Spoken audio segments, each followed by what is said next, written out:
En el año 444 antes de Cristo, se maquinó una conspiración en contra del pueblo remanente que indujo a sus miembros a pelear los unos por los otros. Es por eso que he titulado el mensaje de hoy, Peleando los unos por los otros. ¿En qué parte de la Biblia se encuentra esto y cuáles son las enseñanzas para nuestros días? Veamos en el libro de Nehemías el capítulo número 4 y el verso 16. Nehemías capítulo número 4 y versículo 16. Aquí la palabra del Señor nos dice: desde aquel día, la mitad de mis siervos trabajaba en la obra y la otra mitad tenía lanzas, escudos, arcos y corazas. Y detrás de ellos estaban los jefes de toda la casa de Judá. Hermanos, nosotros miramos aquí al pueblo organizado por mitad, donde una mitad trabajaría en la obra y la otra pelearía por ellos en caso de un ataque por parte del enemigo. ¿Quién era el enemigo? Miremos el capítulo 2, verso 19, Nehemías 2, 19. Aquí nosotros leemos: pero cuando lo oyeron Sanbalat horonita, Tobías el siervo amonita y Gesem el árabe, hicieron escarnio de nosotros y nos despreciaron diciendo: ¿qué es esto que hacéis vosotros? ¿Os rebeláis contra el rey? Noten quiénes eran los enemigos. Eran, dice, Sanbalat, Tobías y Gesem. Pero no eran solamente ellos. Miren lo que dice nuevamente el capítulo 4 ahora y el verso 7. Aquí encontramos que las escrituras dicen: pero aconteció que oyendo Sanbalat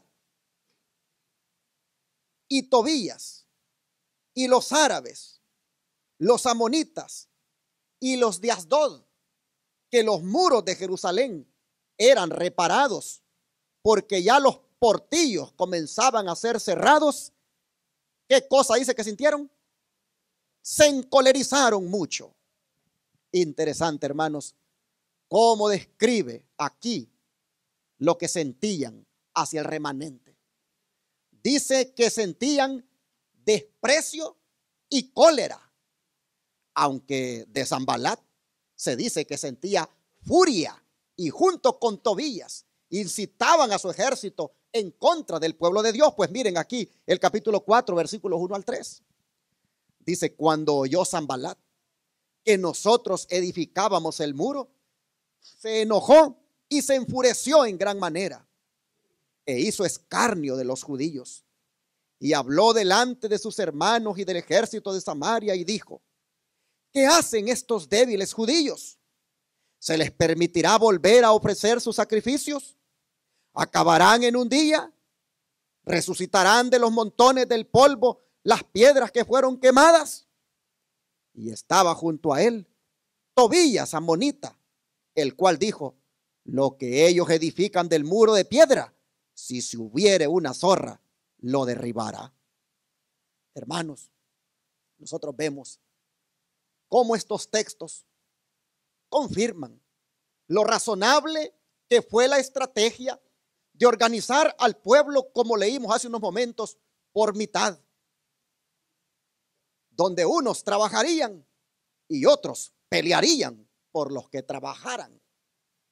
Digo que era razonable porque al mirar nosotros a estos enemigos, vemos de que prácticamente el hostigamiento para el pueblo de Dios venía de los 4 puntos cardinales. Pues Sanbalat estaba al norte, Tobías estaba al este, Gesem al sur y los de Asdod al oeste. Así que el hostigamiento venía de 4 puntos cardinales. Y hablando de estos sentimientos que dice que tenían en contra del pueblo remanente, el don profético nos dice en Joyas de los Testimonios, tomo 1, página 432: un espíritu de odio y de oposición a los hebreos, formó el vínculo de unión y creó simpatía mutua entre diferentes grupos de hombres que de otra manera habrían guerreado entre sí. Interesante, hermanos. Todo lo que tuvieron en común. Dice odio y oposición, vínculo de unión y simpatía mutua. Y según se desprende de esta declaración, no se llevaban entre sí, pero se unieron contra el remanente. Satanás los unió, pues esa ha sido siempre su estrategia: unir a los que son antagónicos para hostigar a los hijos de Dios. Así sucedió con Jesús, ¿se acuerdan? Cuando saduceos y fariseos que no se llevaban entre sí se unieron para ir en contra de él y condenarle. Y así también ocurrió con este servidor y los demás hermanos que hoy componemos la Iglesia Advenimiento cuando todavía pertenecíamos a la corporación. Las dos asociaciones que operan en este estado, aunque no se llevan entre sí, se unieron para negarnos nuestros derechos eclesiásticos. Pero volviendo al caso de los enemigos del pueblo remanente en la historia que nos ocupa, nosotros vemos que la razón de su enojo era la construcción de parte de la muralla de la ciudad de Jerusalén. ¿Y qué estaba implicado en esa construcción? El don de profecía nos lo dice en Profetas y Reyes, página 464. Dice que habían llegado días de prueba para Jerusalén, la ciudad escogida. Los desterrados que habían regresado sufrían aflicción y oprobio. Se habían reedificado el templo y porciones de la ciudad, pero la obra de la restauración se veía estorbada. Los servicios del templo eran perturbados y el pueblo mantenido en constante alarma por el hecho de que las murallas de la ciudad permanecían mayormente en ruinas. Como vemos, estos hombres, Sanballat, Tobías, Gesén y los de Asdod, estos hombres se dedicaban a oprimir y afligir al pueblo, y eso, hermanos, perturbaba los servicios del templo. Por eso Dios en esta ocasión se ha provisto de un valiente siervo para ponerle fin a este oprobio. El siervo al que me refiero es Nehemías. Dejemos que él nos cuente el impacto que le ocasionó cuando recibió la noticia del oprobio en el cual se encontraba su pueblo. Vamos al capítulo 1, versículos 1 al 4. Dice aquí: palabras de Nehemías, hijo de Acalías. Aconteció en el mes de Quisleu, en el año 20, estando yo en Susa, capital del reino, que vino Anani, uno de mis hermanos, con algunos varones de Judá, y les pregunté por los judíos que habían escapado, que habían quedado de la cautividad, y por Jerusalén. Y me dijeron: el remanente, los que quedaron de la cautividad allí en la provincia, están en gran mal y afrenta, y el muro de Jerusalén derribados y sus puertas quemadas a fuego. Cuando oí estas palabras, me senté y lloré, e hice duelo por algunos días, y ayuné y oré delante del Dios de los cielos. Hermanos, como vemos, la afrenta del remanente, los muros derribados y las puertas quemadas, hicieron a Nehemías llorar, orar y ayunar. Esto nos dice lo piadoso que era este siervo. No hay duda que era el hombre indicado para aquella ocasión. Como dice el don profético, él, al igual que Esdras, eran los hombres oportunos. Así lo dice la Review and Herald del 2.5 de 1899. Aquí se los pongo. Dice: Nehemías y Esdras son hombres oportunos. El Señor tenía una obra especial para ellos. El Señor bendijo especialmente a estos hombres por defender la rectitud. Nehemías no fue consagrado como sacerdote ni profeta, pero el Señor lo usó para que hiciera una obra especial. Aunque se lo eligió como caudillo del pueblo, su fidelidad a Dios no dependió de su cargo. Entonces, ¿de qué dependía? Dice: Nehemías fue elegido por Dios porque estaba dispuesto a cooperar con el Señor como restaurador. Se usaron falsedad e intriga para pervertir su integridad, pero él no se dejó sobornar. No se dejó corromper por los ardides de hombres sin principios a quienes otros habían empleado para que hicieran una mala obra. No permitió que lo intimidaran para que procediera cobardemente. Cuando vio que se actuaba mediante principios equivocados, no permaneció como un espectador, ni dio consentimiento con su silencio. No dejó que el pueblo llegara a la conclusión de que él estaba de parte del error. Se definió firme e irreductiblemente por lo correcto. Se negó a prestar un ápice de influencia a la perversión de los principios que Dios ha establecido. Cualquiera fuese el proceder de otros, él podía decir: pero yo no lo hice así a causa del temor de Dios. Tremendo, hermanos. Así que lo hizo idóneo para la obra de restaurar los muros y también la vida espiritual de su pueblo fueron 5 cosas. Número 1, su disposición a cooperar como restaurador. Número 2, su integridad. Número 3, su valentía. Número 4, su firmeza y rectitud. Y número 5, que era temeroso de Dios. Solo un hombre, hermanos, con estas características podía reaccionar como él lo hizo. Es decir, llorando, ayunando y orando. Y de su forma de orar, miren lo que dice en los versículos 5 al 11, cómo él oraba. Dice así: y dije, te ruego, oh Jehová, Dios de los cielos. Estoy en capítulo 1, versículos 5 al 11.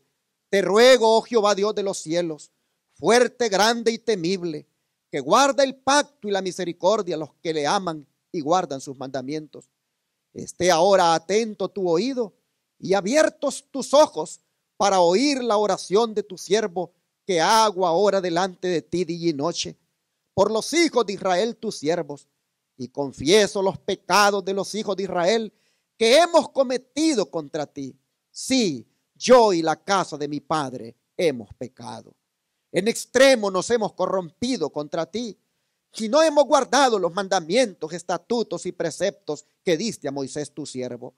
Acuérdate ahora de la palabra que diste a Moisés tu siervo, diciendo: si vosotros pecareis, yo dispersaré por los pueblos.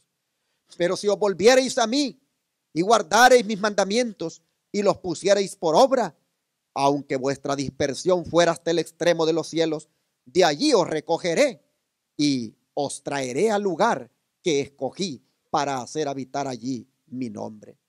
Ellos pues son tus siervos y tu pueblo, los cuales redimiste con tu gran poder y con tu mano poderosa. Te ruego, oh Jehová, esté ahora atento tu oído a la oración de tu siervo y a la oración de tus siervos, quienes desean reverenciar tu nombre. Concede ahora buen éxito a tu siervo y dale gracia delante de aquel varón, porque yo servía, dice, de copero al rey. Interesante, hermanos, la oración de Nehemías. ¿Cuántos están de acuerdo que es una oración hermosa? Hermanos, no solo dijo que Israel había pecado, sino que él también se puso entre los que habían deshonrado a Dios. Eso hacía de él un hombre humilde. Porque, hermanos, la verdadera humildad consiste en reconocer que uno es pecador. Somos exhortados por el don de profecía a estudiar la oración de Nehemías, como también las oraciones que Daniel hizo. Miren ustedes, manuscrito 58, 1903. Nehemías se humilló ante Dios y le dio la gloria de vida a su nombre. Así también lo hizo Daniel en Babilonia.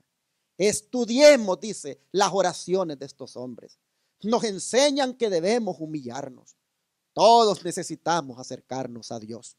Él se acercará a los que se aproximen a Él con humildad, llenos de un santo temor por su sagrada majestad, y que están ante Él separados del mundo. Así que, hermanos, la humildad es lo que se destaca en la oración de Nehemías. Pero si ustedes se fijan en los versículos 8 y 9, él se aferra a las promesas de Dios y pide por la restauración del lugar donde habitaría su nombre. Miren, veamos otra vez los versos 8 y 9. Dice: acuérdate ahora de la palabra que diste a Moisés tu siervo, diciendo: si vosotros pecareis, yo os dispersaré por los pueblos. Pero si os volviereis a mí y guardareis mis mandamientos y los pusiereis por obra, aunque vuestra dispersión fuere hasta el extremo de los cielos, de allí os recogeré y os traeré al lugar que escogí para hacer habitar allí mi nombre. Hermanos, el lugar donde Él haría habitar su nombre incluía, hermanos, que se reconstruyeran de dicho lugar los muros. La reconstrucción de esos muros estaba vinculada a las celebraciones que se hacían dentro de esos muros. Por eso es que cuando Nehemías obtuvo el permiso y el favor del rey Artajerjes, emprendió el viaje para ir a hacer la obra de restauración de su pueblo, tanto física como espiritual. Cuando llegó a la ciudad, lo primero que hizo fue inspeccionar cómo estaba la ciudad. Mire lo que dice el capítulo 2, ahora versículos 11 al 16. Él nos cuenta de la inspección que hizo. Dice: llegué pues a Jerusalén, y después de estar allí 3 días, me levanté de noche, yo y unos pocos varones conmigo, y no declaré a hombre alguno lo que Dios había puesto en mi corazón que hiciese en Jerusalén. Ni había cabalgadura conmigo, excepto la única en que yo cabalgaba. Y salí de noche por la puerta del valle, hacia la fuente del dragón y a la puerta del muladar. Y observé los muros de Jerusalén que estaban derribados y sus puertas que estaban consumidas por el fuego. Pasé luego a la puerta de la fuente y al estanque del rey, pero no había lugar por donde pasase la cabalgadura en que iba.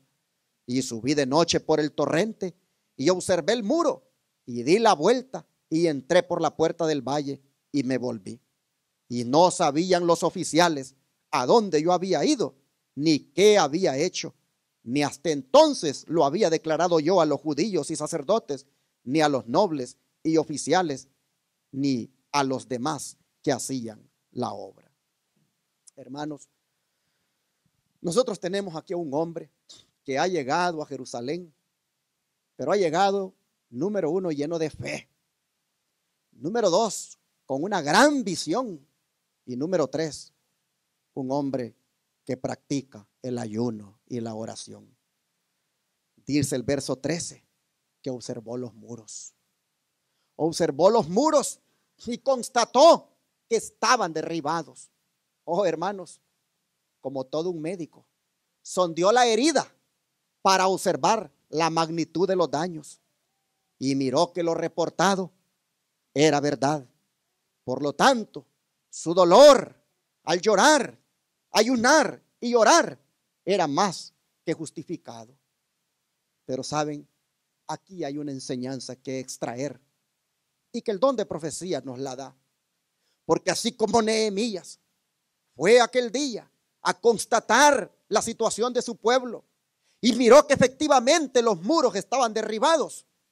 Oh, hermanos, así también los ángeles visitan al Israel moderno de hoy y ellos miran también cómo los muros están derribados con tanta apostasía que se ha metido en él. Mire lo que dice el don profético. Con corazón dolorido, el visitante que vino de lejos contempló en ruinas las defensas de su amada Jerusalén. ¿Y acaso no es así como los ángeles del cielo ven la condición de la iglesia de Cristo? Como los moradores de Jerusalén, dice, también nosotros nos acostumbramos a los males que hay y con frecuencia nos contentamos sin hacer esfuerzo alguno para remediarlos. Sin embargo, ¿cómo son considerados esos males por los seres iluminados divinamente? Al igual que Nehemías, ¿no miran ellos con corazón dolorido las murallas en ruinas y las puertas quemadas con fuego?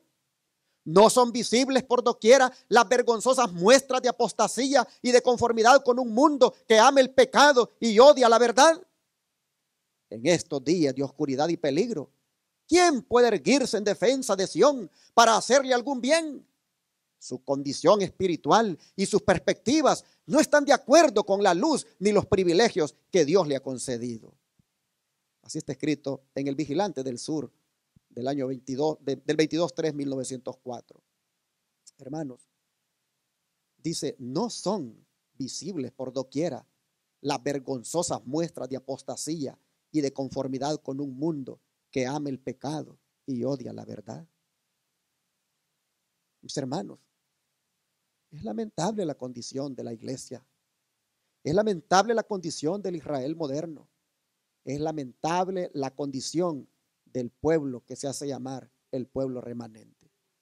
Los ángeles, al igual que Nehemías, nos visitan y miran cómo están los muros derribados con tanta mundanalidad y apostasía que se ha metido en la iglesia. Ahí andan circulando unos videos en el YouTube de cómo allá en Brasil, en un camporí, están inaugurándolo, utilizando instrumentos, utilizando cosas que están conectadas con Satanás.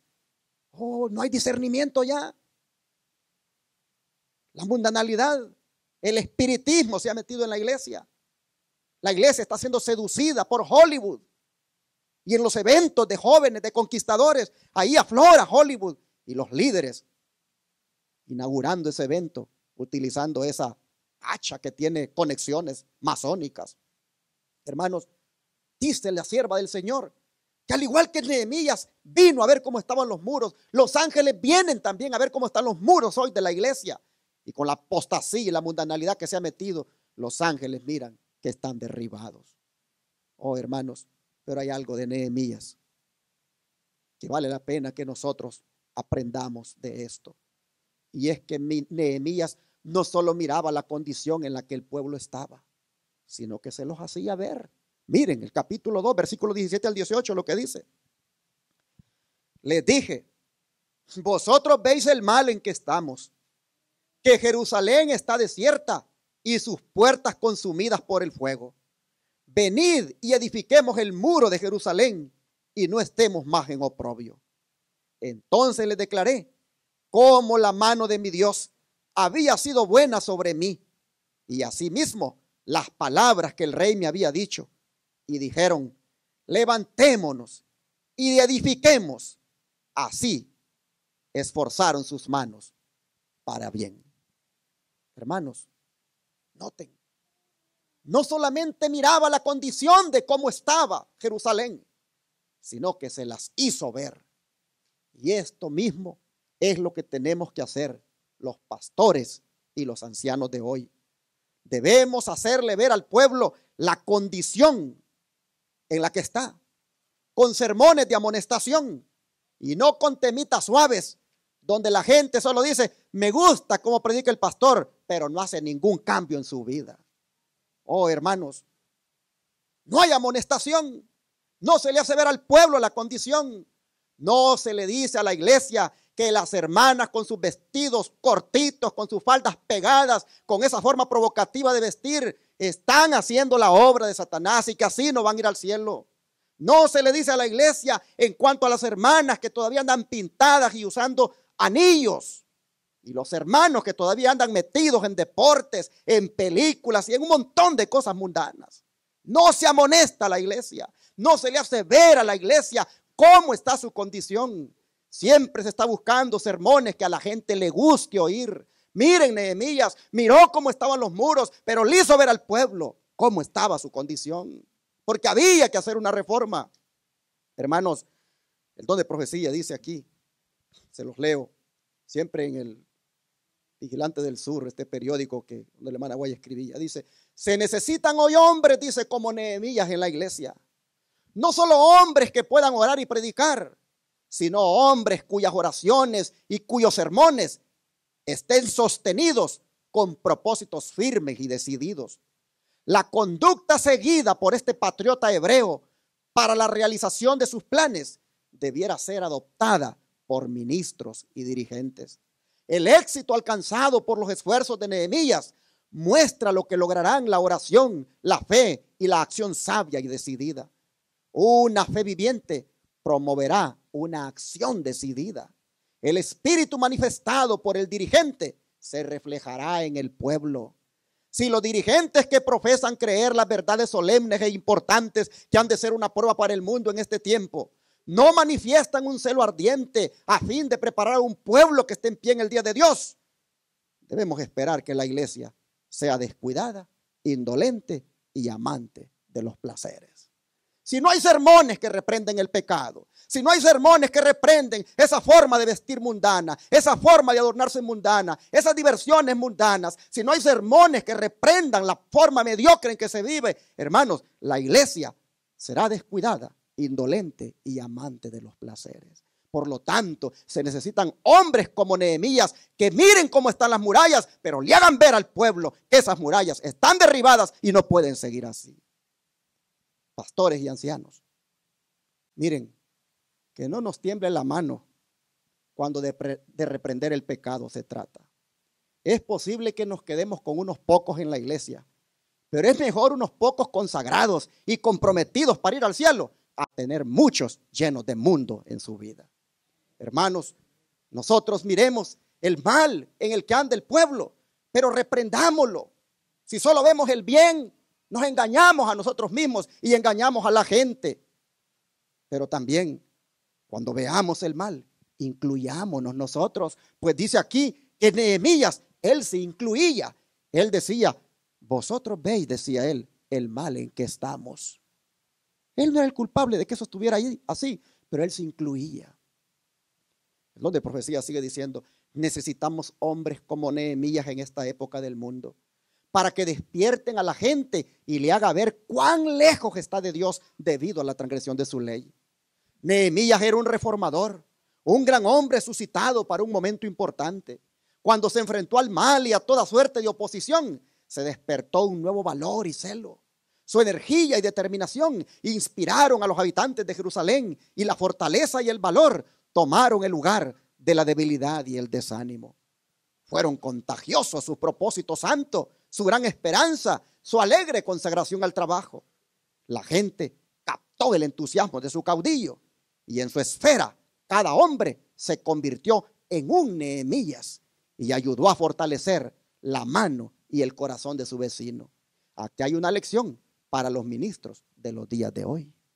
Si son indiferentes, inactivos, desprovistos de un celo piadoso, ¿qué se puede esperar del pueblo al cual ministran? Vigilante del Sur, ese periódico donde escribía esta sierva del Señor el lenguaje. Mis hermanos, ser un pastor como la sierva del Señor dice aquí, por supuesto que tiene su costo. Y el costo es que tenga pocos miembros la iglesia, o que inclusive sea objeto de burla por parte de los pastores que predican la prosperidad, o aún tenga la oposición hasta de los administradores, llámese presidente, secretario o tesorero de la misión. Porque siempre hay algunos Sanbalat, siempre hay algunos que tienen el espíritu de Sanbalat y se ríen, menosprecian a aquellos que quieren hacer reformas. Hermanos, el espíritu de Sanbalat se manifiesta cuando un pastor quiere llevar a su iglesia rectamente. Miren, vamos a leer otra vez el espíritu de Sanbalat, capítulo 4, versos 1 al 3. Cuando oyó Sanbalat que nosotros edificábamos el muro, se enojó y se enfureció en gran manera, e hizo escarnio de los judíos, y habló delante de sus hermanos y del ejército de Samaria, y dijo, ¿qué hacen estos débiles judíos? ¿Se les permitirá volver a ofrecer sus sacrificios? ¿Acabarán en un día? ¿Resucitarán de los montones del polvo las piedras que fueron quemadas? Y estaba junto a él, dice, Tobías, amonita, el cual dijo, lo que ellos edifican del muro de piedra, si sube una zorra, lo derribará. Hermanos, nosotros miramos aquí que en las burlas de estos hombres, allí en esas burlas, habían algunas verdades. Por ejemplo, era verdad que los judíos eran débiles. Y era verdad que no terminarían en un día. Pero ellos ignoraban otra verdad. Y es que Dios estaba con ellos y había prometido estar con ellos hasta el final. No nos olvidemos de esto, hermanos, al hacer esta obra de predicar la verdad presente. No nos olvidemos de esto al hacer esta obra de proclamarle la verdad al mundo. No nos olvidemos de esto, que aunque se burlen de nosotros por hacer la obra de Dios, hermanos, el Señor estará con nosotros. El don de profecía nos dice que el caso de Nehemías se repite en la historia del pueblo de Dios de este tiempo. Porque los que trabajan en la causa de la verdad encontrarán que no pueden realizarla sin provocar la ira de sus enemigos. Aunque han sido llamados por Dios para la obra en que están ocupados y su conducta es aprobada por Él, no pueden escapar de los reproches y las burlas. Serán acusados de visionarios, indignos de confianza, maquinadores de ardides, hipócritas, en resumen, cualquier cosa que convenga a los propósitos de sus enemigos. Las cosas más sagradas se enfocarán de modo que parezcan ridículas para diversión de los impíos. Una pequeñísima cantidad de sarcasmo y humor ruin unidas con envidia, celos, impiedad y odio es suficiente para excitar la algazara del burlador profano. Y estos insolentes burladores aguzan mutuamente su ingenio y uno a otro se envalentonan en su obra blasfema. El desprecio y la burla ciertamente son dolorosos para la naturaleza humana, pero los deben soportar todos los que son leales a Dios. Satanás utiliza la táctica de desviar así a las almas para que no hagan la obra que el Señor les ha confiado. Los altivos burladores no son dignos de confianza. Sin embargo, así como Satanás halló en las cortes celestiales un grupo que simpatizaba con él, ellos también encuentran entre los que profesan ser seguidores de Cristo a individuos en quienes pueden influir, quienes los creen honestos, quienes simpatizan con ellos, interceden en su favor y llegan a estar saturados con su espíritu. Los que están en desacuerdo en casi cualquier otra cosa se unirán para perseguir a los pocos que se atreven a seguir por la senda recta del deber. Y la misma enemistad que induce al desprecio y la burla en una ocasión favorable inspirará medidas más violentas y crueles, especialmente cuando los obreros de Dios son activos y tienen éxito. Pero hermanos, entre más burlas hagan de nosotros y nos menosprecien, nosotros contrarrestemos eso con oración, tal como lo hizo Nehemías. Pues vean lo que dicen los versículos 4 y 5 de aquí del capítulo 4. Ante las burlas y sarcasmos de Sanbalat y Tobías, dice que Nehemías dijo lo siguiente: oye, oh Dios nuestro, que somos objeto de su menosprecio, y vuelve el baldón de ellos sobre su cabeza, y entrégalos por despojo en la tierra de su cautiverio. No cubra su iniquidad ni su pecado sea borrado delante de ti, porque se airaron contra los que edificaban. Qué gran ejemplo, hermanos, nos da Nehemías aquí. No se puso a debatir. No se puso a debatir con Sanbalat y Tobías, sino que le dejó a Dios que se encargara de ellos. Le dejó a Dios que peleara por él su pleito. Hay veces, hermanos, que nuestros opositores nos retan, pero cuando nosotros estamos seguros de que estamos haciendo la voluntad de Dios, sencillamente dejémosle a Él nuestro caso. Hermanos, en cuanto a la actitud de este siervo Nehemías, el don profético nos dice lo siguiente: estamos, dice, en constante peligro de volvernos autosuficientes, de confiar en nuestra propia sabiduría y no hacer de Dios nuestra fortaleza.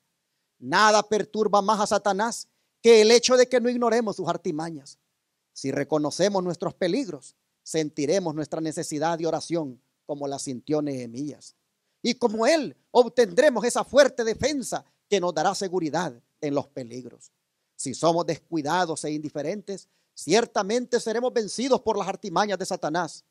Debemos ser vigilantes, al igual que Nehemías, mientras recurrimos a la oración y llevamos nuestras perplejidades y cuidados a Dios. No debiéramos creer que no tenemos nada que hacer. Debemos velar tanto como orar. Debiéramos vigilar la obra de nuestros adversarios para que no obtengan ventajas engañando a las almas.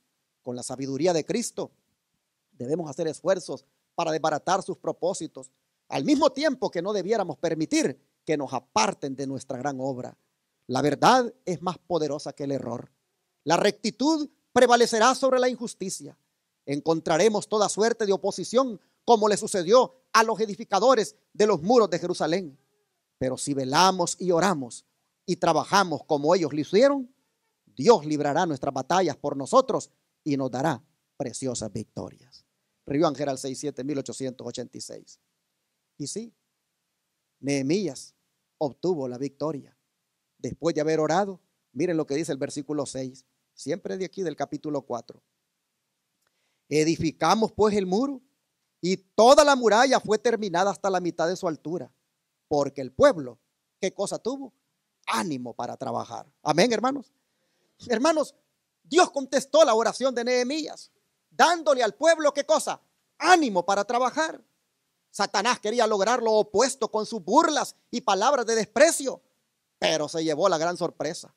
Y aquí, hermanos, aprendemos una lección de la manera como Dios contesta las oraciones. Porque miren, mientras Nehemías le pidió que obrara en sus enemigos, Dios le contestó obrando en él y su pueblo, dándoles lo mejor que necesitaban, como era el ánimo. Lo necesitaría, pues el enemigo pensaba atacar más fuerte. Pues vean los versículos 7 y 8. Pero aconteció, dice, que oyendo Sanbalat y Tobías y los árabes, los amonitas y los de Asdod, que los muros de Jerusalén eran reparados, porque ya los portillos comenzaban a ser cerrados, se encolerizaron mucho y conspiraron todos a una para venir a atacar a Jerusalén y hacerle daño.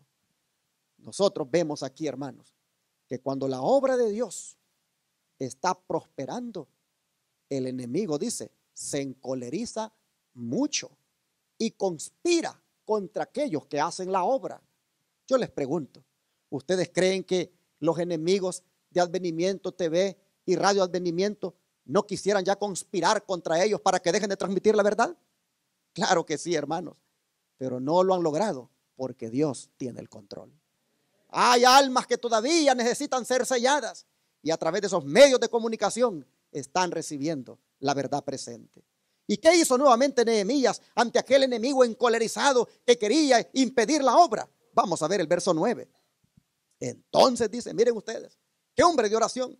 Entonces dice, oramos a nuestro Dios y por causa de ellos pusimos guarda contra ellos de día y de noche. Hermanos, con oración y acción se contrarresta los ataques de los conspiradores, de los planes malévolos que puedan tener en contra del remanente. El don profético, comentando esto, dice, la conducta de Nehemías debiera ejercer una gran influencia sobre nuestra mente acerca de cómo hacerle frente a esa clase de oponentes. Debemos llevar todas estas cosas al Señor en oración, como lo hizo Nehemías cuando dirigió sus súplicas a Dios con espíritu humillado. Se aferró a Dios con fe inquebrantable. Tal es la conducta que debemos seguir. El tiempo es demasiado precioso para que los siervos de Dios se dediquen a vindicar su propio carácter calumniado por los que aborrecen el sábado del Señor. Debemos avanzar con confianza inquebrantable, creyendo que Dios dará a su verdad grandes y preciosas victorias. Con humildad, mansedumbre y pureza de vida, confiados en Jesús, debemos ir acompañados de un poder convincente de que tenemos la verdad. Hoy los testimonios, tomo 1, página 434. Y así nosotros vemos cómo los enemigos de Nehemías querían detener la obra. Hermanos, uno pudiera pensar, con lo visto hasta aquí, que con tanta consagración que manifiesta Nehemías, que cada vez ora cuando el problema está presente, uno pudiera pensar de que ya no va a tener problemas y que ya hasta ahí es suficiente, que se va a acabar la oposición y que ahora su iglesia estará compenetrada en la misión. Pero sorpresa, aunque oraba intensamente, aunque ayunaba, los problemas no se detenían. Ahora miren ustedes, el problema se le vuelve doble. Versículos 10 al 12. Dice, y dijo Judá. ¿Quién era Judá, hermanos? ¿Era del mismo pueblo, sí o no? Y dijo Judá, las fuerzas de los acarreadores se han debilitado y el escombro es mucho y no podemos edificar el muro. ¿Cómo? El desánimo ya entró al pueblo, uno de su mismo pueblo. Y dice, y nuestros enemigos dijeron, no sepan ni vean hasta que entremos en medio de ellos y los matemos y hagamos cesar la obra. Pero sucedió que cuando venían los judíos que habitaban entre ellos, nos decían hasta 10 veces, de todos los lugares de donde volviereis, ellos caerán sobre vosotros. Hermanos, ¿qué es esto? Nosotros miramos aquí al mismo pueblo de Dios, ya invadido por el desánimo y queriendo parar la obra. Judá, una de las tribus principales, diciéndole a Nehemías, no se puede edificar más el muro. Los judíos que vivían entre esos pueblos enemigos, que venían trayéndole también a Nehemías los mensajes negativos. Hermanos, Nehemías no se esperaba esto. Bien dicen que la oposición de afuera se puede afrontar con más facilidad, pero la oposición de adentro, esa no es tan fácil enfrentar. Hermanos, lamentablemente hay opositores adentro. Y yo los animo a ustedes para que aquí los que componen esta iglesia no estén en ningún momento sirviendo de piedra de tropiezo para el avance de esta obra. No sean ustedes ningún opositor, sean de los que unen sus manos para llevar adelante la obra. Nosotros encontramos aquí que el principal problema de Nehemías ahora va a ser bregar con los de adentro. Mire lo que el don de profecía saca de conclusión acerca de esto. Dice, la oposición y otras cosas desalentadoras que en los tiempos de Nehemías los constructores sufrieron de parte de sus enemigos abiertos y de los que se decían amigos suyos, es una figura de lo que experimentarán en nuestro tiempo los que trabajan para Dios. Los cristianos son probados no solo por la ira, el desprecio y la crueldad de sus enemigos, sino por la indolencia, inconsecuencia, tibieza y traición de los que se dicen sus amigos y ayudadores. Se los hace objeto de burlas y oprobio, y el mismo enemigo que induce a despreciarlos recurre a medidas más crueles y violentas cuando se le presenta una oportunidad favorable. Es triste. Gente que a veces en la iglesia supuestamente uno tiene la confianza con ellos y ellos mismos metiéndole el puñal por detrás a uno. Qué triste. Gente que inclusive se infiltra. Yo contaba ahí en la lección un día de esto, no sé si la escucharon, de un pastor que me decía, no, me dice, mira, yo oro por tu iglesia en Dallas, me dice. Porque cuando yo he ido allí, dice esa iglesia, que cuánta gente llega, cómo se llena. Oro por ti, me dice. Porque así era la iglesia de la verdad presente que yo tenía, dice. Hasta que empezaron, dice, gente de adentro, siendo utilizada por el enemigo para desbaratar la iglesia.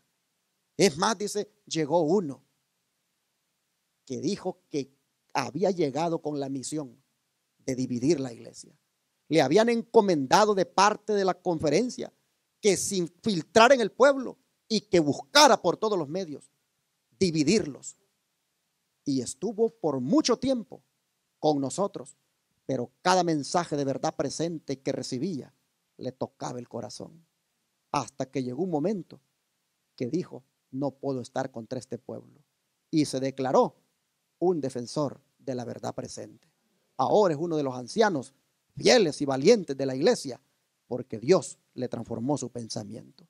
Pero existe eso, la oposición de adentro, siempre es más peligrosa. Oh, hermanos, cuidémonos nosotros de no ser de esos.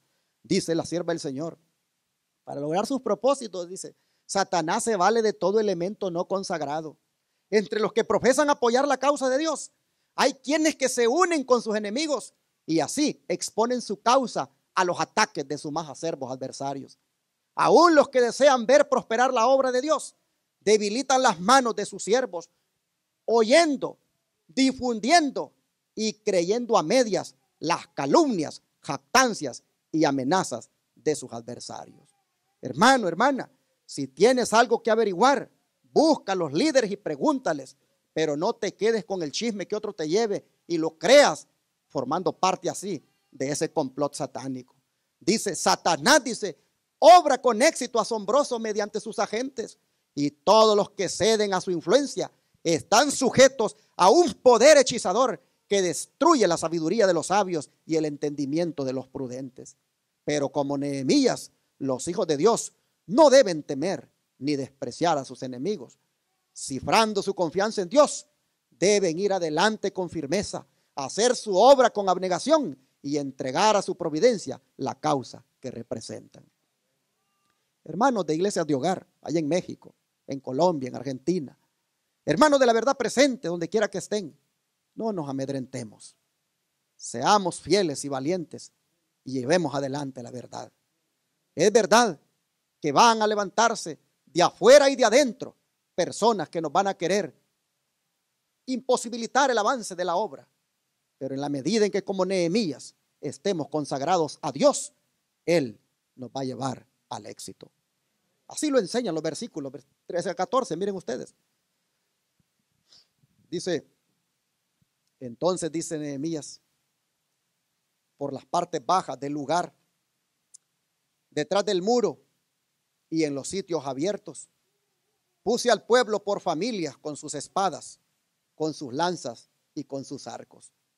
Después miré y me levanté y dije a los nobles y a los oficiales y al resto del pueblo, no temáis delante de ellos. Acordaos del Señor grande y temible, y pelead por vuestros hermanos, por vuestros hijos y por vuestras hijas, por vuestras mujeres y por vuestras casas. Hermanos, nosotros tenemos aquí a Nehemías dándole palabras de ánimo al pueblo y poniéndolos a pelear los unos por los otros. Es decir, los pone a que se protejan los unos con los otros. ¿Por qué? Porque el enemigo está planeando introducirse entre ellos, dice, sin que lo sepan, para matarlos y detener la obra. Hermanos, ¿saben cuándo el enemigo utiliza su mejor momento para desbaratar una obra? Cuando hay problemas adentro, cuando hay divisiones adentro, cuando hay adentro oposición. El enemigo afuera dice, este es el momento para infiltrarnos, este es el momento para meternos sin que sientan, y así les hacemos que cese la obra. Nosotros miramos que Nehemías, muy inteligente, sabiendo que el problema que tiene adentro es grande y lo que están pensando allá afuera, viene y anima al pueblo y les dice, pónganse unos a pelear por los otros, pónganse unos a proteger a los otros. Y hermanos, así de esa manera sabía él que la obra no se la iban a detener. Y miren los resultados, versículo 15. Y cuando oyeron nuestros enemigos que lo habíamos entendido y que Dios había desbaratado el consejo de ellos, nos volvimos todos al muro, cada uno a su tarea. Amén, hermanos. Miren ustedes, aquí nosotros encontramos al remanente obteniendo la victoria sobre sus enemigos. Miren ustedes en qué consistió la victoria. ¿En qué consistió la victoria? En que se volvieron todos al muro, cada uno a hacer su obra. Hermanos, defenderse contra el ataque no era la victoria, pues el pueblo de Dios no estaría en paz y seguridad hasta que el muro fuera reconstruido. La victoria consistió en que cada uno volvió a hacer la obra en el muro. ¿Qué hizo ahora Nehemías? Versículo 16. Desde aquel día, la mitad de mis siervos trabajaba en la obra y la otra mitad tenía lanzas, escudos, arcos y corazas. Y detrás de ellos estaban los jefes de toda la casa de Judá. Hermanos, ¿qué vemos aquí? Que unos trabajarían y otros pelearían por los que trabajarían. En medio, dice el don de profecía, en medio del gran desaliento, Nehemías puso su confianza en Dios e hizo de él su segura defensa. Y el que sostuvo entonces a su siervo ha sido el apoyo de su pueblo, en toda época. En toda crisis, sus hijos pueden declarar confiadamente: si Dios es por nosotros, ¿quién contra nosotros? Por grande que sea la astucia con que Satanás y sus agentes hagan sus maquinaciones, Dios puede discernirlas y anular todos sus consejos. La respuesta que la fe dará hoy será la misma que dio Nehemías: nuestro Dios peleará por nosotros, porque Dios se encarga de la obra y nadie puede impedir que ésta alcance el éxito final. Profetas y Reyes, página 476. Ahora, hermanos, nosotros como iglesia remanente estamos haciendo la obra de proclamar el mensaje de los tres ángeles. ¿Y no creen ustedes, hermanos, que deberíamos de adoptar el mismo principio que adoptó Nehemías? Es decir, pelear los unos por los otros. Imagínense ustedes una iglesia donde sus miembros pelean los unos por los otros. Oh, hermanos, ¿cómo cambiaría esa iglesia? Por eso, en la iglesia Advenimiento del séptimo día, los tres ángeles, cada tercer sábado del mes, lo vamos a dedicar para pelear los unos por los otros. Pero fíjense bien, digo pelear los unos por los otros, no pelearse los unos con los otros, como está ocurriendo en muchas congregaciones y como también, tristemente, está ocurriendo con unos líderes de sostén propio. Oh, si los líderes del sostén propio nos dedicáramos más a pelear en oración los unos por los otros, ¿cuánto ayudaría eso a la obra? Sé que tenemos que denunciar la apostasía y que no podemos transigir con los errores doctrinales, pero si nos dedicáramos a pelear los unos por los otros en oración, sin duda el Espíritu Santo nos movería a hacernos una llamada o a escribirnos antes que ponernos a difamarnos e insultarnos públicamente. Hermanos, cuando hacemos eso, de difamarnos e insultarnos públicamente, lo único que mostramos es que ya la tomamos a nivel personal y que ya nos volvimos fanáticos religiosos. Les reitero, hermanos, aquí en la iglesia Advenimiento vamos a pelear los unos por los otros cada tercer sábado del mes. Lo haremos de la manera como ningún boxeador lo haría, es decir, de rodillas. Así vamos a pelear. Pelearemos orando por los maestros de escuela sabática, por las diaconisas, por los ancianos, por los diáconos, por los directores de diferentes ministerios, por los jóvenes, por los niños, por los matrimonios, por los hombres y mujeres solteros, por el ministerio de la radio y la televisión y por todo lo que sea necesario. Pelearemos los unos por los otros. Así el apóstol Santiago nos lo exhorta. Vamos al capítulo número 5 de su epístola. Santiago capítulo 5, versículo 16.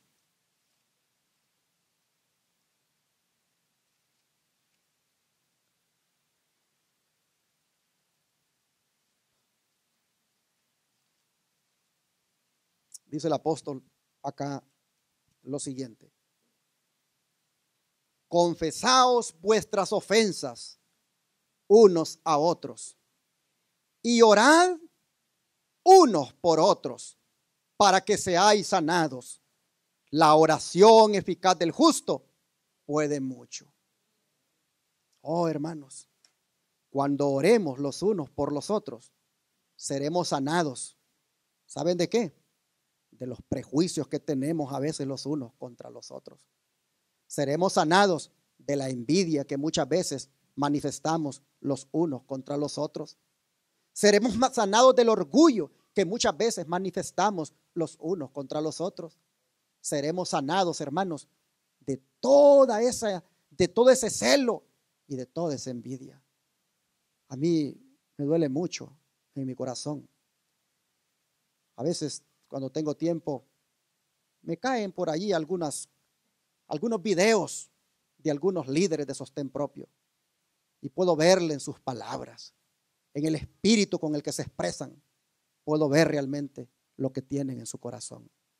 No tienen un lenguaje ni tienen un espíritu como el que Cristo quiere que tengamos. Cuando oremos los unos por los otros, se acabará ese espíritu y más bien nos tendremos compasión el uno por el otro y buscaremos de alguna manera animarnos los unos a los otros.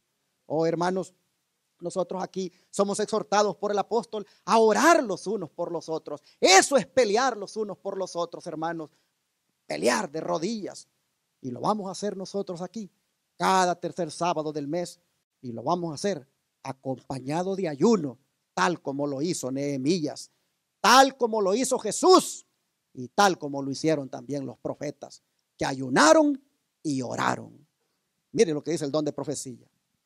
De ahora en adelante, hasta el final del tiempo, el pueblo de Dios debe ser más serio, más despierto, no confiar en su propia sabiduría, sino en la sabiduría de su líder.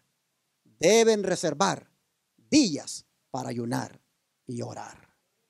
Así está escrito en la Revista Evangélica del 11 de febrero de 1904. Y sigue diciendo el don de profecía. Dios ha dispuesto que los que asumen responsabilidades se reúnan a menudo para consultar unos con otros y orar fervientemente pidiendo la sabiduría que solo Él puede impartir. Unidos, presentad a Dios vuestras dificultades. Hablad menos. Mucho tiempo precioso se pierde en conversaciones que no producen luz. Que los hermanos se unan en ayuno y oración para obtener la sabiduría que Dios ha prometido otorgar liberalmente. Obreros Evangélicos, página 236 del año 1892. Y sigue diciendo el don profético, siempre que sea necesario para el progreso de la causa de la verdad y la gloria de Dios, hacer frente a un oponente, con cuánto cuidado y humildad deben los defensores de la verdad entrar en el conflicto, con escrutinio del corazón, con ferviente oración y frecuente ayuno, debieran rogar a Dios que les ayude, especialmente para dar una victoria gloriosa a su preciosa y salvadora verdad, a fin de exponer el error en su verdadera deformidad y que sus defensores queden completamente derrotados. Testimonios para la Iglesia, tomo 1, página 624 del año 1867. Y miren ustedes, seguimos siendo exhortados al ayuno. Esta otra cita sigue diciendo, vivimos en el periodo más solemne de la historia de este mundo. La suerte de las innumerables multitudes que pueblan la tierra está por decidirse. Tanto nuestra dicha futura como la salvación de otras almas dependen de nuestra conducta actual. Necesitamos ser guiados por el Espíritu de verdad. Todo discípulo de Cristo debe preguntar seriamente, Señor, ¿qué quieres que haga?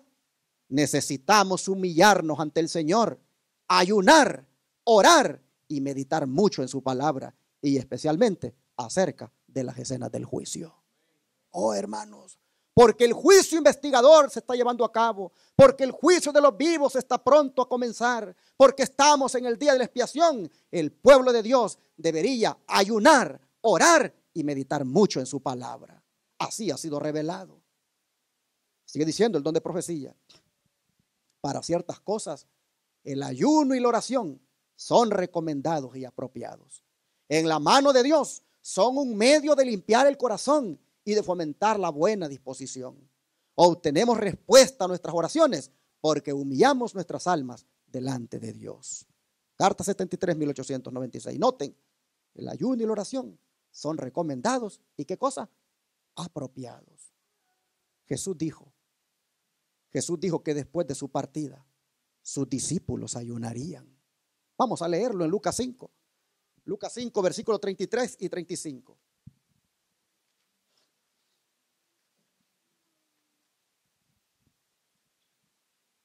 Lucas 5, versículos 33 y 35. Entonces, ellos le dijeron, Lucas 5, 33 al 35. Entonces ellos le dijeron, ¿por qué los discípulos de Juan ayunan muchas veces y hacen oraciones y asimismo los de los fariseos, pero los tuyos comen y beben? Él les dijo, ¿podéis acaso hacer que los que están de bodas ayunen, entre tanto que el esposo está con ellos? Mas vendrán días cuando el esposo les será quitado, Entonces, en aquellos días, ¿qué cosa dijo Cristo? Ayunarán. Jesús profetizó que sus discípulos ayunarían. Mire lo que el don de profecía tiene como explicación para estas palabras de Jesús.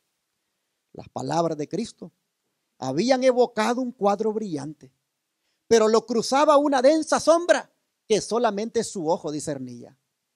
Vendrán días, les dijo, cuando el esposo les será quitado. Entonces ayunarán en aquellos días. Cuando viesen a su Señor traicionado y crucificado, los discípulos llorarían y ayunarían. Cuando saliese de la tumba, su tristeza se trocaría en gozo. Sin embargo, iban a venir días de tentación y de prueba, cuando serían puestos en conflicto con los gobernantes de este mundo y los dirigentes del reino de las tinieblas. Cuando Cristo no estuviera personalmente con ellos y no alcanzaran a discernir el Consolador, entonces sería más apropiado para ellos ayunar. ¿Se dan cuenta? Oh, hermanos, los días de tentación y prueba que habla aquí, a diario los estamos enfrentando. Por lo tanto, ¿cuánto necesitamos orar y ayunar para que Dios nos dé la victoria? Sobre toda tentación y sobre toda prueba. Por supuesto, nosotros vamos a ayunar aquí, pero no vamos a ayunar como lo hacían los israelitas del tiempo de Isaías, que ayunaban hipócritamente al punto de que hicieron del ayuno una penitencia. Ayunaban solo por buscar, según ellos, la aprobación divina, pero no querían nada con la justicia ni con el amor al prójimo. Y lo mismo hacían con el sábado. Hacían eso como mero formalismo, pensando que con eso ganarían la aprobación divina, al mismo tiempo que continuaban con sus pasiones y oprimiendo a los desvalidos. Nosotros no vamos a ayunar así. Nosotros vamos a ayunar, hermanos, para estrechar y profundizar nuestra relación con Dios. Nosotros vamos a ayunar para escudriñar nuestros corazones e interceder por nuestros hermanos. Ayunaremos, hermanos, como lo hizo Jesús, para pedirle la dirección a Dios en el ministerio que estamos llevando a cabo. Y notemos que Jesús ayunó muchos años después del ayuno hipócrita que cita Isaías 58, indicando con eso que el ayuno en sí, en Isaías 58, no había sido condenado, sino que lo que había sido condenado eran los motivos con el cual se hacían los ayunos. Tampoco vamos a ayunar nosotros aquí como lo hicieron los cristianos en los días de Constantino. Nosotros no vamos a ayunar en el sábado como ayunaban los cristianos en el día de Constantino para manifestar su odio a los judíos, poniendo esas caras tristes y haciendo del sábado una carga. No, nosotros ayunaremos, como ya dije, buscando más la presencia de nuestro Dios, buscando más estrechar nuestra relación con el Señor, buscando más, mis hermanos, escudriñar el corazón. Nosotros ayunaremos en sábado porque es cuando podemos estar todos juntos. Lo haremos en sábado porque, hermanos, la mensajera del Señor ayunaba en sábado y hasta recibía visiones en sábado. Es más, en los 40 días que Jesús ayunó, ¿cuántos sábados crees tú que él ayunó allí? Si fuera pecado ayunar en sábado, ¿por qué Jesús ayunó 40 días? ¿Cuántos sábados hubieron allí? Moisés, 40 días ayunó. ¿Cuántos sábados hubieron allí? Daniel hizo un ayuno de 21 días. Por lo menos ahí hubieron 3 sábados. Miren, algunos citan esa declaración del conflicto de los siglos, donde allí se habla de por qué los cristianos en los días de Constantino ayunaban en sábado, que era para manifestar su odio a los judíos. Y algunos han llegado a utilizar esa tan sola declaración para decir de que no se debe ayunar en sábado. Entonces yo te pregunto, y en los 40 días de Cristo en su ayuno, ¿dónde quedaron los sábados? ¿Ayunó o no ayunó? No fueron parte de los 40 días. Los 40 días de Moisés, los 21 días de Daniel. ¿Dónde quedaban los sábados? ¿No fueron parte también de los días en los cuales él estuvo ayunando? Y si quieres utilizar tan solo esa cita para sostener una teoría o un argumento, no es válido, es muy pobre. Porque para sostener un argumento se tienen que tener varias declaraciones que la respalden. Voy a poner de las muchas que hay, por lo menos unas 3, donde la sierva del Señor y sus pioneros adventistas ayunaban en sábado. Miren ustedes. En el manuscrito número 9, página 96, dice: nuestros hermanos recibirán una bendición al prescindir o aplazar una comida del día, si fuera necesario, para que 1 hora o más pueda dedicarse a la reunión de testimonios. Solíamos hacer, dice, que el sábado fuera un día de ayuno y oración, y fuimos muy bendecidos en nuestra adoración. Aquí tenemos otra declaración. Manuscrito número 14, página 286. El sábado siguiente será un día especial de ayuno, oración y trabajo ferviente para mí.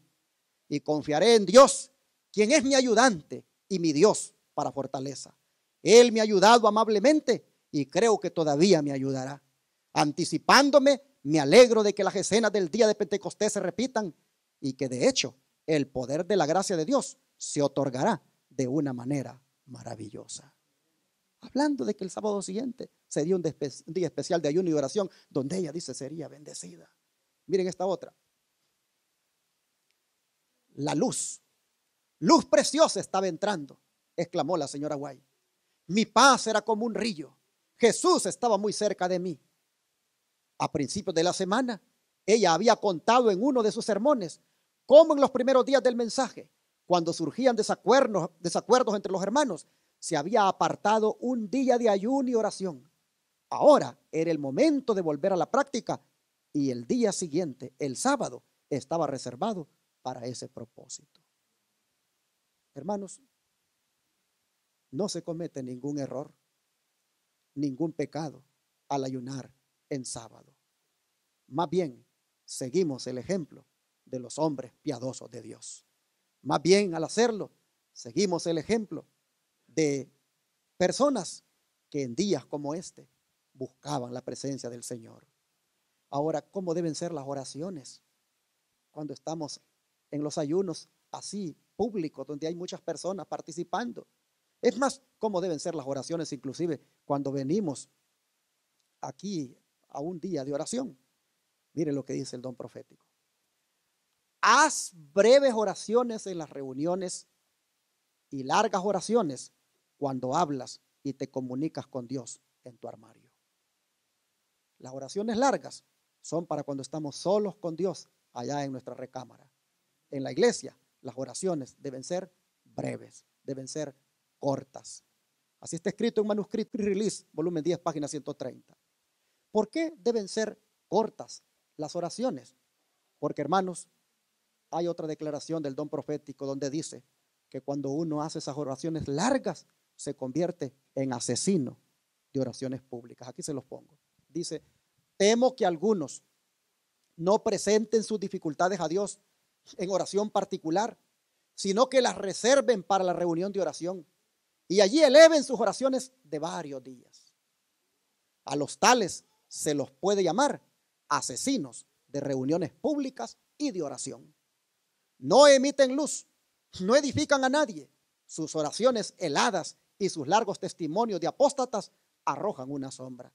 Todos se alegran cuando han terminado y es casi imposible desechar el enfriamiento y las tinieblas que sus oraciones y exhortaciones imparten a la reunión. Hoy los testimonios, tomo 1, página 271. Yo voy a cerrar el mensaje esta mañana. Este mensaje que titulé Peleando los unos por los otros, voy a cerrarlo, hermanos, con una cita bíblica que está a tono con lo que estamos celebrando hoy y con lo que cada tercer sábado celebraremos aquí. Y es la que se encuentra en el libro de Joel, capítulo 2, versículos 12 al 17.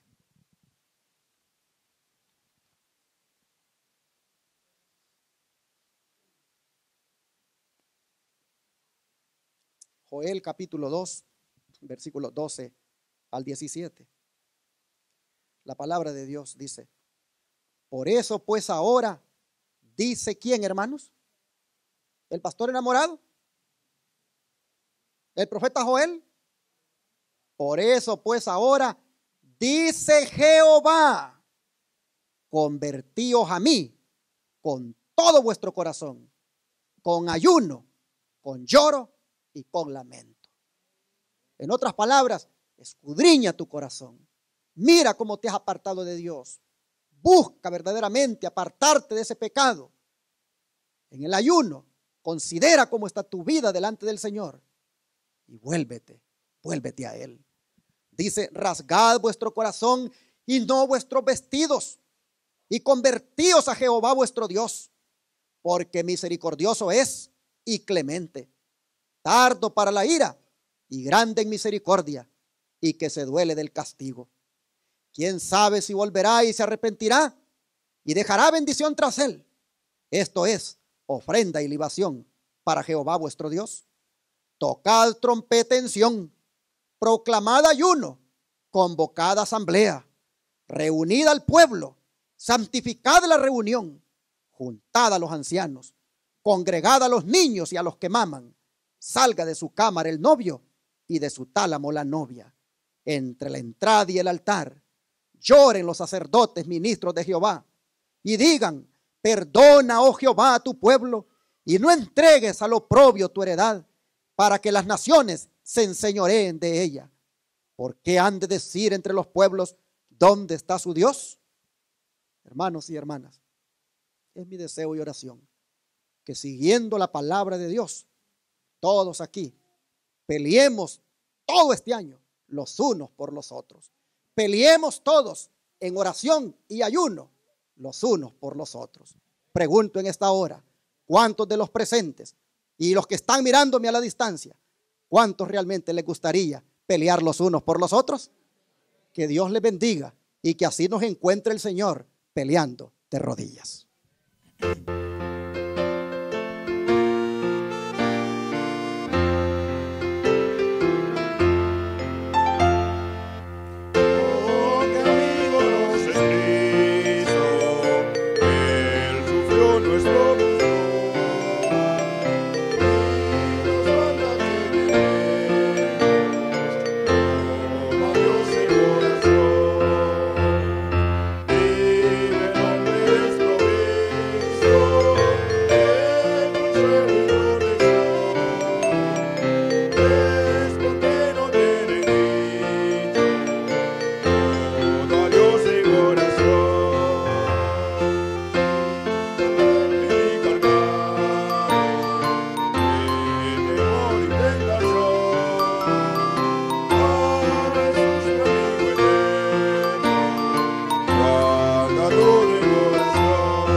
Qué hermoso himno el que hemos cantado.